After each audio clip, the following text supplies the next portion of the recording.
issues and that the colourful cars might seem less intimidating to the public. The cost of painting the cars is apparently quite minimal, but makes a huge impact on the community. Harry Miller is a former police officer and founder of campaign group Fair Cop. Harry, is that true? Quite frankly, I think these are it's a terrible idea. I mean, you can't tell a police officer now from Mr. Smiley, children's entertainer, can you? It's absolutely crazy. And I think quite the opposite of of sort of encouraging and giving confidence to the public. This is just going to wind people up. I'm wound up just seeing it. There's got to come a point eventually, you know, when people are going to start defacing. Why does that wind you up? We're looking at one now. Why does it wind you up? Okay, it winds me up because it tells me precisely what their political stance is when it comes to the contentious matter of LGBT politics, in exactly the same way that if they had a card that said "Build Back Better" or "For the Many, Not the Few," we would know precisely what their politics were, and that's why it's entirely wrong. The fact that they've chosen the rainbow speaks entirely about the LGBT community, and of course LGBT crime is rising, but it's rising from a very, very low starting point.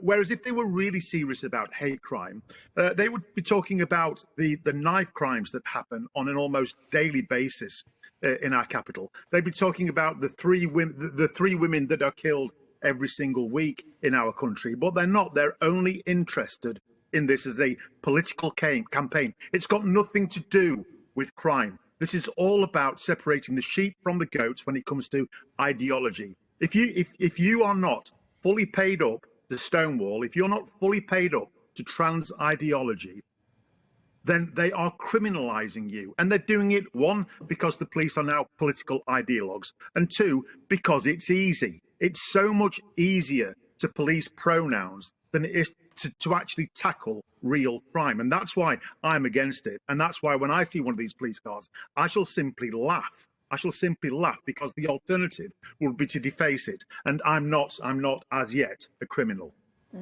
Harry, the other thing is that some will think possibly because they are, you know, we're not taking away from it. It looks very pretty. That's not the point here. No, it doesn't. It looks terrible. It looks well, terrible. okay. This is not what we want. No, but that's what a lot of people are saying. Would we paint a tank like that? It's not pretty. The police aren't meant to be pretty, are they? Kirsty? No, but will they be? No, I'm not saying that. It's what's been said. No. That's what I'm saying to you. The point is, I'm just making, you know, I'm just stating a fact. Some people go, oh, that's nice, and it's exactly all right, not what it should be doing, because it's not intimidating. I'm not saying that the police should be intimidating, but taken seriously, really, as well. Forget the political stance.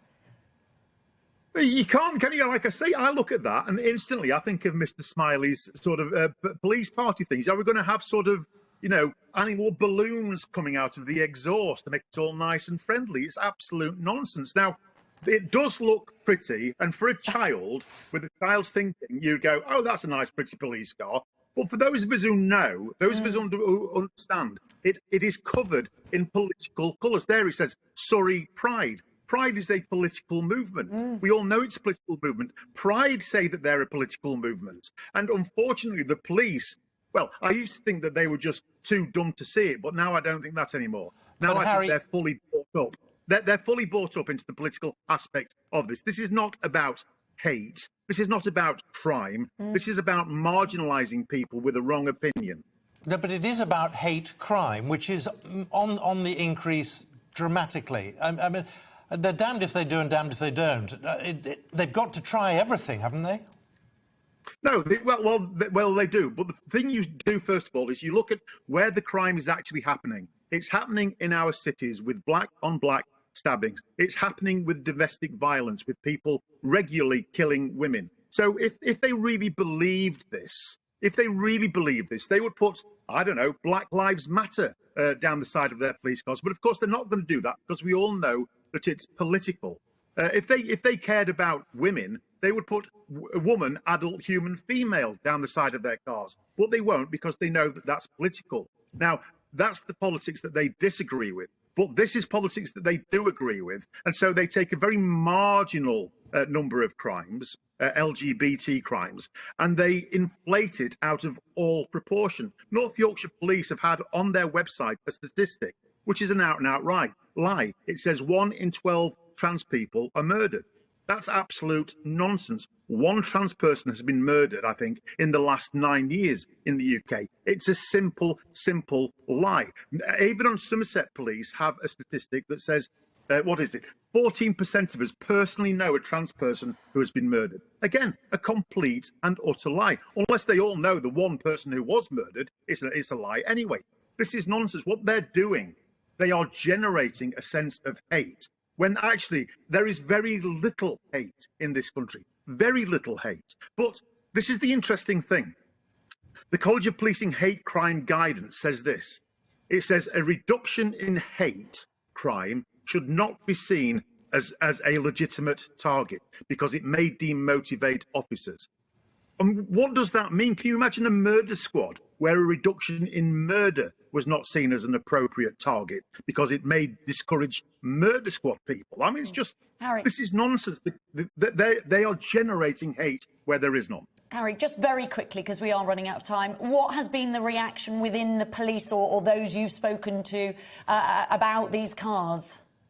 They're in absolute despair because they all know that it's political, and they all know that voicing dissent will get them into trouble because any form of criticism, any form of antagonism, any form of disagreement is classed as hate. That is the definition of hate as given by the College of Policing: dissent, antagonism, unfriendliness and dislike. So if you say, I don't really think this is appropriate, you're instantly notching up another hate crime.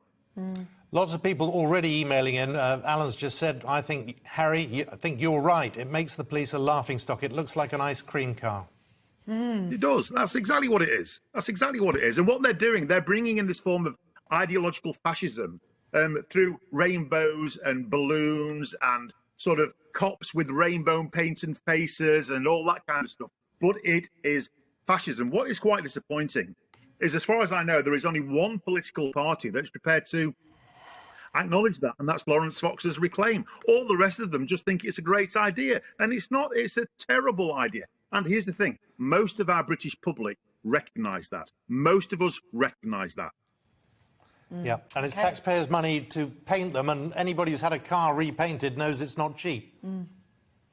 It's not cheap, but of course the police are paying £2,500 to Stonewall every year just for the right to paint their police cars and put Stonewall's political message on the side of their police cars. It's absolute nonsense. And we know full well, we know absolutely that this is about dissent, because if you question the narrative, then that is classed as hate. That's not me making it up. That's what the police hate crime guidance says. Any form of antagonism, unfriendliness or dislike is classed as hate. And we had the police constable, I think it was Northamptonshire, this week saying hate crime figures are being entirely distorted because a child in the middle of a row who picks up a potato peeler is now classed as wielding a knife. It's just crazy. It's absolutely crazy. So here's the other thing, of course. Since the College of Policing brought in its hate crime reporting in 2014, what's happened to hate crime? It's gone up by 8 to 86%. It's gone up by 86%. Well, in any other industry, that would be classed as abject failure. And the people that brought in this policy would be called before the board and they would be sacked. And that's what we're calling on PCCs to do. We're calling on PCCs to sack chief constables who buy into this narrative. They've got to go, and we've got to reclaim policing back to the police. And crime has got to be crime, not political dissent. Welcome to the GB News YouTube channel. You can watch us live 24 hours a day, catch up on your favourite shows, and join in the conversation in the comments below. Don't forget to subscribe and you'll never miss any of our exclusive content.